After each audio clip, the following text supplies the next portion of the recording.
Boa noite, está começando mais um Câmara Saúde que hoje vai falar sobre os riscos do tabagismo. Então, se você está tentando parar de fumar ou conhece alguém que é dependente do vício, preste atenção nas informações do nosso programa. E o nosso convidado de hoje é o médico Saulo Martins Filho, especialista em pneumologia e cirurgia torácica. Boa noite, seja bem-vindo à TV Câmara. Boa noite, é um prazer estar aqui contribuindo com essa entrevista. Dr. Saulo, eu quero iniciar então a nossa conversa trazendo um dado positivo aos nossos telespectadores. Uma pesquisa recente mostra que o hábito de fumar caiu 36% entre os brasileiros. Realmente o senhor observa essa mudança de comportamento? Realmente, é verdade, esses dados da última pesquisa mostram que houve uma redução significativa no número de tabagistas no Brasil. E isso, obviamente, é graças às campanhas que vêm sendo veiculadas pelo governo, a fim de orientar e fazer com que a população conheça os malefícios do cigarro. Essas campanhas começaram na década de 90.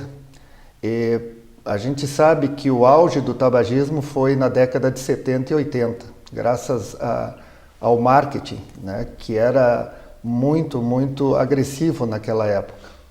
A partir do número de pessoas que começaram a ter os malefícios do cigarro, o governo notou que necessitava de uma ação mais enérgica. Então, na década de 90, começaram as campanhas, né? Primeiramente, houve o aumento no imposto nos cigarros.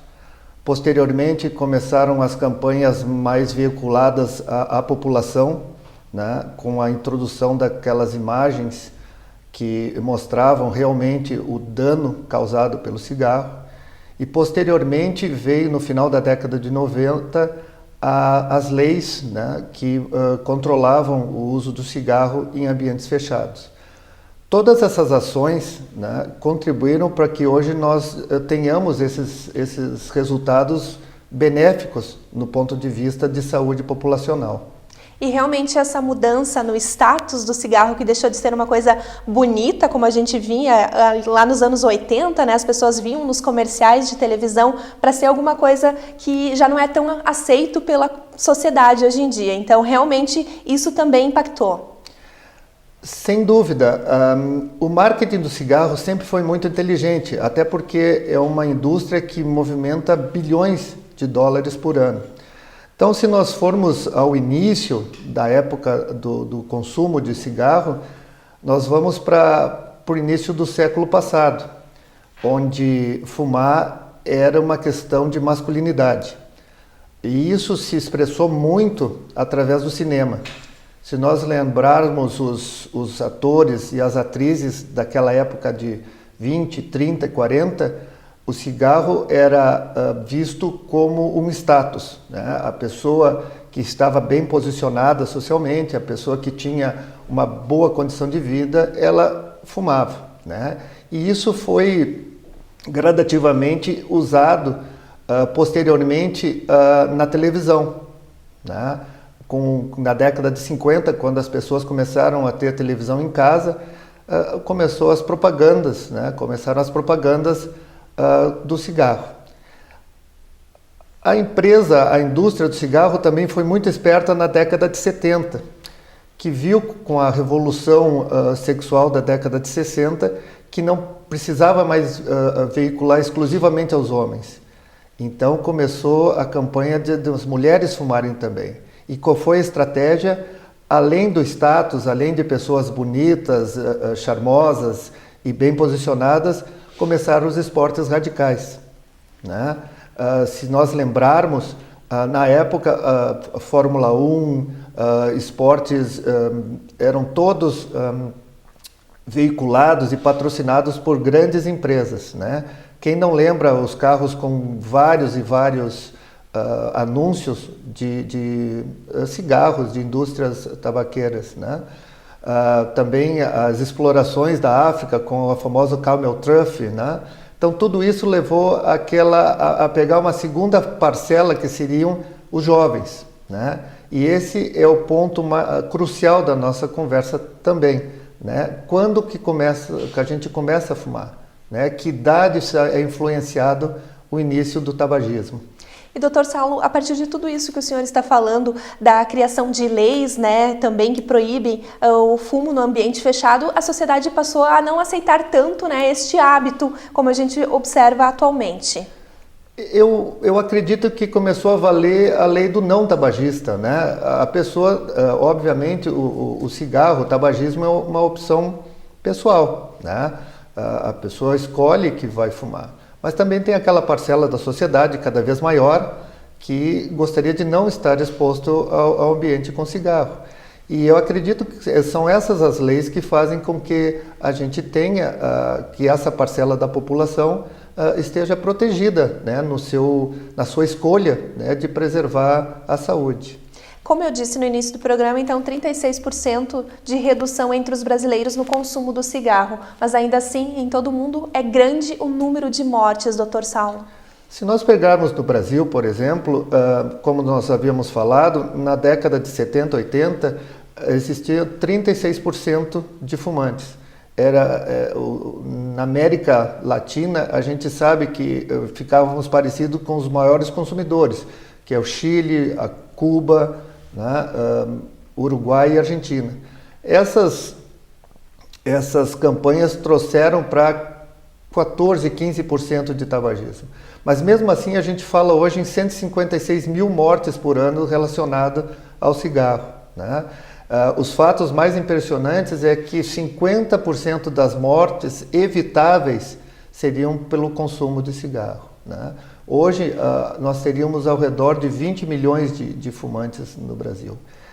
E o mais importante é que essa mudança ocorreu na faixa social mais alta. Então, a conscientização veio nas classes A e B, né? E hoje, o que a gente vê? A gente vê um problema social porque as classes mais baixas, que muitas vezes não têm o acesso a essa informação, continuam fumando, né? Apesar do grande aumento dos impostos, o que é uma coisa positiva, né? Ainda assim o Brasil é o que possui o cigarro mais barato comparado com outras grandes nações. Gostaria que o senhor lembrasse, então, para a gente quais são os principais malefícios do vício. Um único cigarro tem uma série de substâncias que pode, então, prejudicar a nossa saúde. Como eu disse, são 50% de mortes evitáveis, né? Começamos pelo sistema circulatório, né? Derrames, infartos, tromboses venosas, né? Obstruções arteriais, todos esses a gente sabe que são decorrentes do cigarro, né? Ele agrava também outras doenças, como o diabetes mellitus, né? E do ponto de vista respiratório, que é a área que eu trabalho, obviamente a gente não pode esquecer do DPOC, né? Da doença pulmonar obstrutiva crônica, e o seu grande representante, o enfisema, né? E por definição, o enfisema é a destruição irreversível do pulmão, né? Então, todo o tecido pulmonar que é destruído, ele não se regenera, como algumas pessoas pensam, né? Então é perda irreparável. E obviamente a situação mais drástica, né, que é o câncer de pulmão, que ainda assim nós carregamos aqui na região sul os maiores números de mortalidade. E um único cigarro traz principais substâncias, Saulo? A gente sabe que os últimos estudos mostram que um cigarro possui mais de 4.700 compostos químicos, né? E, obviamente, esses compostos químicos são deletérios para a saúde, né?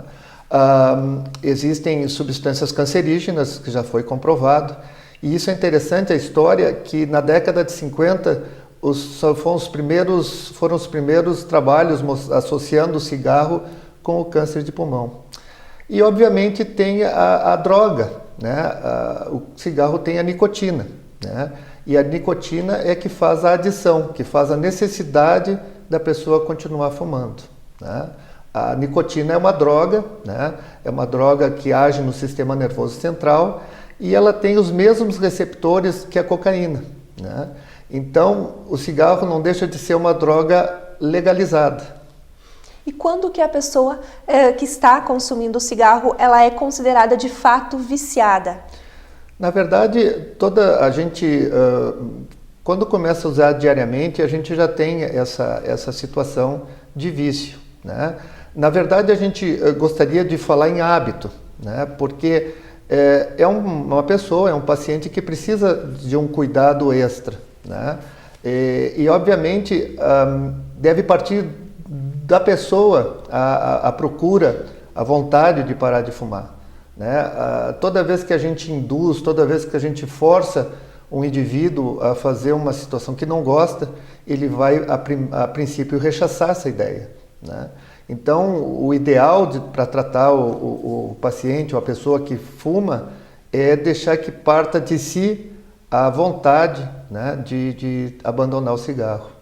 E a faixa etária, então, com o maior número de dependentes químicos da nicotina, continua sendo os jovens? Na verdade, isso é uma situação boa, porque o número de jovens diminuiu. E isso é visto hoje nas universidades. Eu comecei a lecionar na década de 90. E eu, obviamente, começava a aula de tabagismo perguntando para as pessoas, para a classe, quem fumava. E geralmente correspondia ao que a gente vê nas estatísticas, né? 20% a 30% das pessoas levantavam a mão. E hoje não, hoje, pelo menos na classe universitária, a gente vê uma resposta significativa, que muitas vezes ninguém levanta a mão, o que eu acho fantástico. Dr. Saulo, o senhor adiantou para a gente algumas das principais doenças, né, relacionadas ao cigarro, mas tem outras que não são tão lembradas, né? Uma delas é as complicações na gravidez e a impotência sexual. Eu acho que isso também chama muito a atenção do nosso telespectador. Sem dúvida. Essas são situações que trazem uma situação desagradável na vida dos pacientes, das pessoas. A gravidez, obviamente, a pessoa está fumando por dois, né? E isso não adianta. O cigarro entra, os compostos entram na circulação e, obviamente, passam pela placenta, né? E então o feto, a criança, vai ter o baixo peso ao nascer, vai ter todas aquelas situações de exposição à droga, à substância, né? E aos homens é aquela situação que a gente vinha falando, né, de disfunção erétil relacionada à obstrução arterial, né? É óbvio que isso implica numa qualidade de vida bem desagradável, né?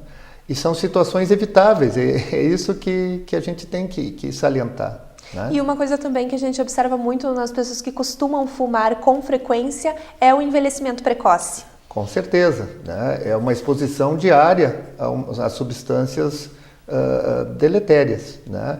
Então a gente vê hoje em dia as imagens até nos maços de cigarro do envelhecimento precoce, né? Tanto de pele, facial, como de órgãos, né? A gente sabe que nós estamos prejudicando o nosso organismo, isso é fato. E justamente num período onde a população se preocupa cada vez mais com a aparência. Exatamente, e eu acho que isso é uma das condições básicas dessa mudança. Hoje a gente tem uma preocupação enorme com a saúde, com o bem-estar, né? com evitar o envelhecimento. E o uso de cigarro faz justamente o trabalho ao contrário, né? Saulo, eu peço licença então para a gente fazer um rápido intervalo e em seguida nós estamos de volta com o programa Câmara Saúde, que nesta noite destaca então os riscos do tabagismo.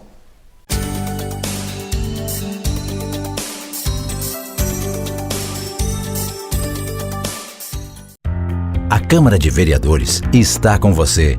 Está com a Verônica na consulta médica. Vai junto com o Cauã para a escola. Acompanhe o seu Arcério e a Dona Conceição durante o lazer. É pelo seu bem-estar que a Câmara trabalha.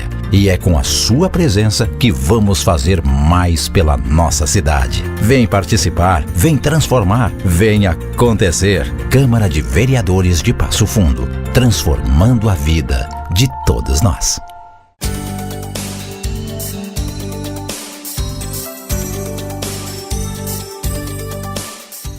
Estamos de volta com o programa Câmara Saúde, que nesta noite destaca os riscos do tabagismo. O meu convidado desta noite é o especialista no assunto, Saulo Martins Filho. Dr. Saulo, gostaria de iniciar esse segundo bloco, então, falando dos perigos para os fumantes passivos. Pois então, esse é outro ponto interessante de nós abordarmos. Seguindo as estatísticas, de novo, para os tabagistas, 30% de situações evitáveis. A gente sabe que em estudos já realizados, e na época a gente teve uma contribuição muito grande da Universidade Federal do Rio Grande do Sul, mostrando de cada 3 cigarros que o tabagista ativo fuma, 1 é consumido em um ambiente fechado pelo passivo, né? E isso vem de encontro àquela situação da lei que regulamenta o tabagismo em ambientes fechados.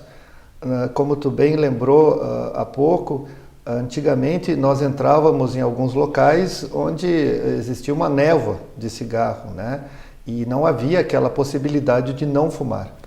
Voltando um pouco, não sei se lembra, na época das companhias aéreas, que existia a área de fumantes e a área de não fumantes. E tudo isso fez com que o tabagismo passivo fosse gradativamente diminuindo, né? Mas a gente ainda tem situações em que gostaríamos de evitar essa exposição e, infelizmente, a gente não consegue, né? E isso parte, muitas vezes, da educação populacional, né? A gente sabe que nessa proporção de 1/3, as pessoas vão ter as mesmas complicações, as mesmas doenças causadas pelo cigarro. E isso é importante até em ambiente familiar, porque os pais que fumam, obviamente, em ambientes fechados, óbvio, estão expondo as crianças ao tabagismo desde o início, né? Então, isso faz com que depois de 20, 30 anos, haja a cobrança, as repercussões dessa exposição não desejada.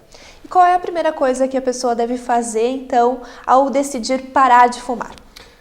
Na verdade, os consensos brasileiros de pneumologia já mostraram que existem etapas a serem observadas, especialmente pelo especialista que trata essa situação, que são aquelas etapas de mudança no raciocínio, no pensamento do tabagista, né?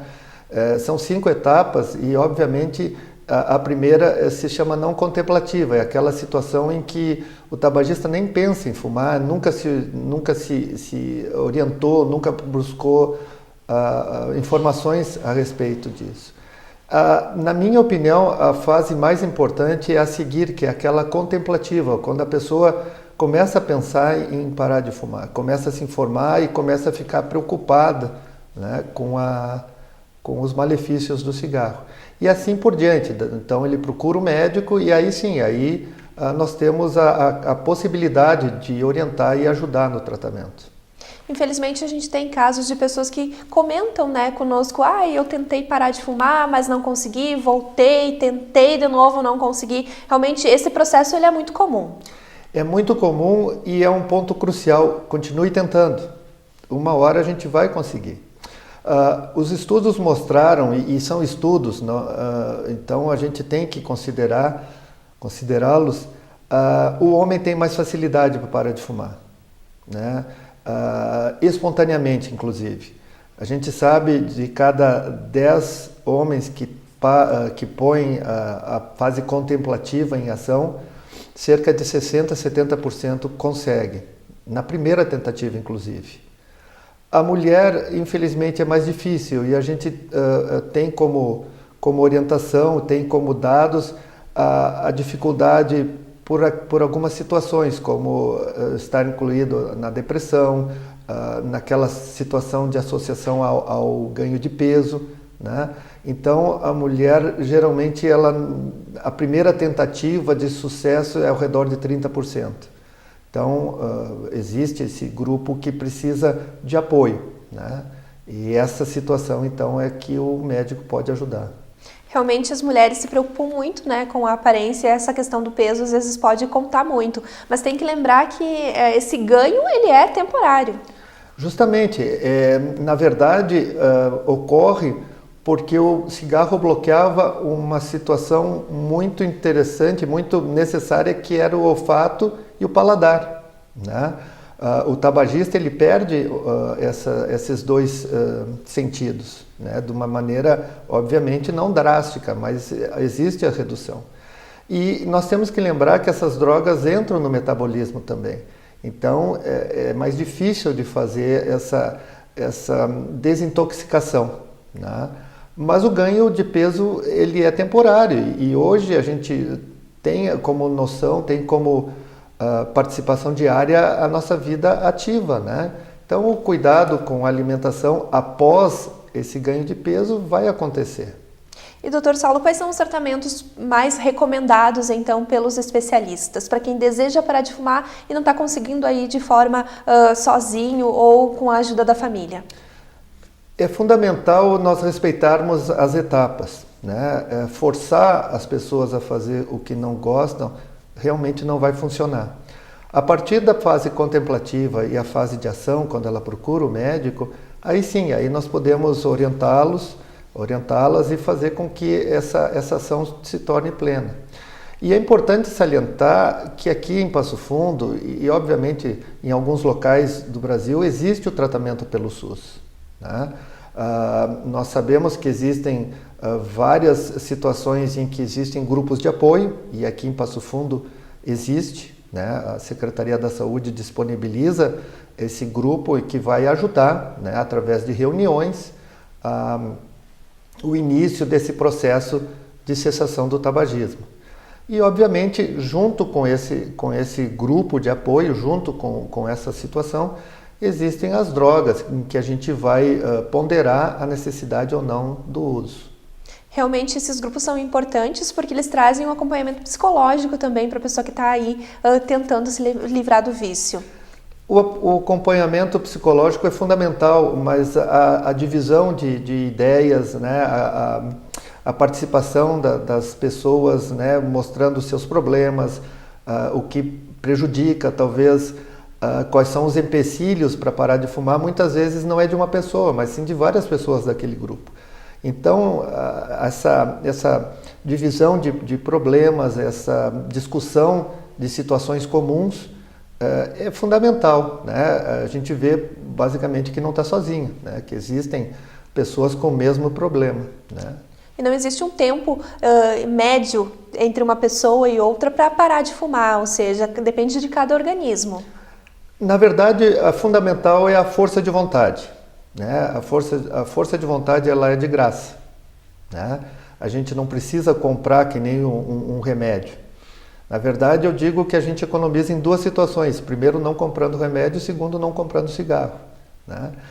E é fundamental que a gente respeite o tempo das pessoas, né? A primeira tentativa não deu certo, bom, vamos respirar, vamos fundo, vamos para partir para a segunda tentativa. E assim sucessivamente.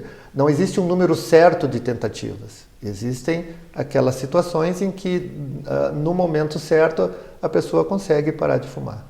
Eu queria que o senhor fizesse um alerta quanto aos medicamentos. Muitas pessoas buscam esse recurso como uma tentativa para parar de fumar e isso é um risco muito grande.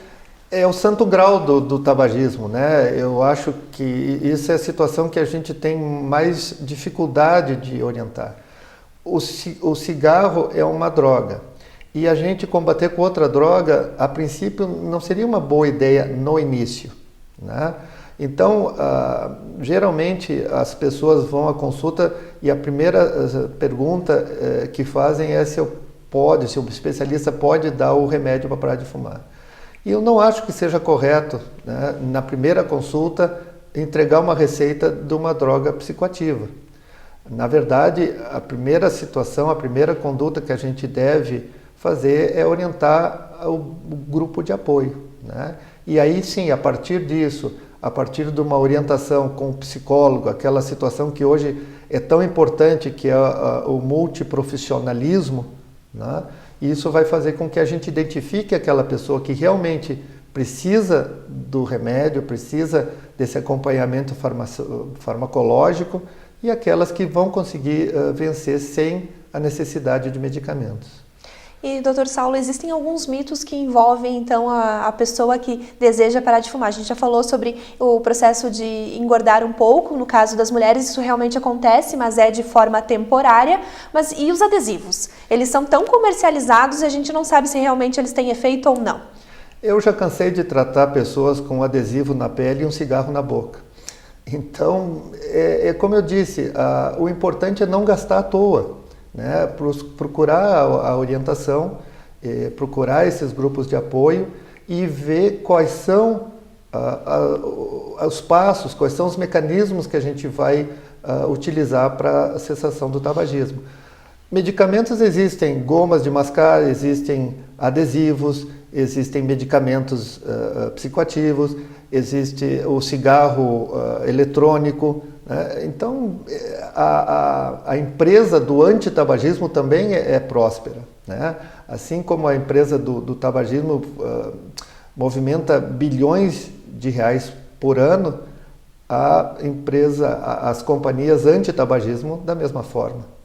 E além de parar de fumar, uma outra coisa que pode acontecer durante esse processo é a pessoa adquirir outros hábitos saudáveis, né? Um exemplo são as atividades físicas em academias, ao ar livre, ou seja, tem várias maneiras de tentar driblar essa vontade de fumar. Eu acho que a maneira correta é ocupar a mente com outras situações, né? E uma delas é fundamental a gente esquecer aqueles hábitos, aquelas rotinas que nós temos, né? Então, associar o cafezinho ao cigarro, isso é praxe, né? O café, depois do almoço, né? No início da tarde, todas essas condições rotineiras, a gente tem que, de uma maneira ou de outra, tentar quebrar esse círculo vicioso. E atividade física é uma situação em que a gente vai estar ocupado com alguma coisa, né? Mesmo que seja uma caminhada, mesmo que seja na academia, né? E vai esquecer, né, naquele momento que existe o cigarro. E também nunca é tarde para se parar de fumar. Às vezes a pessoa mais velha pensa, eu já fumei a vida toda, isso não é para mim. E realmente, sempre é possível mudar esse comportamento. Com certeza. Como nós falamos há pouco, algumas presas são irreparáveis, né? Por exemplo, o enfisema é irreversível. Mas, se nós paramos de fumar, aquela parte do pulmão que ainda está saudável, ela se regenera no sentido de melhorar a sua capacidade funcional, né? Então, aquelas partes do pulmão que ainda estão boas, elas vão continuar a funcionar e funcionar melhor, né? Quanto ao tempo, não existe o tempo, né? No momento que a pessoa decide, independente da idade, já é uma situação de favorável a ela. Existem trabalhos americanos que contam os benefícios da interrupção do cigarro em questão de horas, né? Em questão de horas a gente tem a diminuição da pressão arterial, diminuição da frequência cardíaca. Então existe já essa relação. Em questão de semanas a gente vai desenvolver o olfato e o paladar novamente, né? Depois de 10 anos sem fumar, a pessoa tem o risco do infarto igual a uma pessoa que nunca fumou. Após 20 anos sem fumar, a gente tem o mesmo risco de ter um câncer de pulmão de pessoas que nunca fumaram, né? E a gente tem que lembrar que a nossa população vem aumentando a expectativa de vida, né? Então, se nós falássemos isso na década de 40, 50, é óbvio que a expectativa de vida era ao redor de 55, 60 anos. Mas hoje a expectativa de vida, principalmente aqui na região sul, ultrapassa 75 anos. Então, óbvio que no momento que a gente decide, tem os seus benefícios. Doutor Saulo, infelizmente o nosso tempo do programa está chegando ao fim e realmente fica aquele pedido para quem está nos assistindo, pare de fumar depois de tudo que foi dito então no nosso programa de hoje.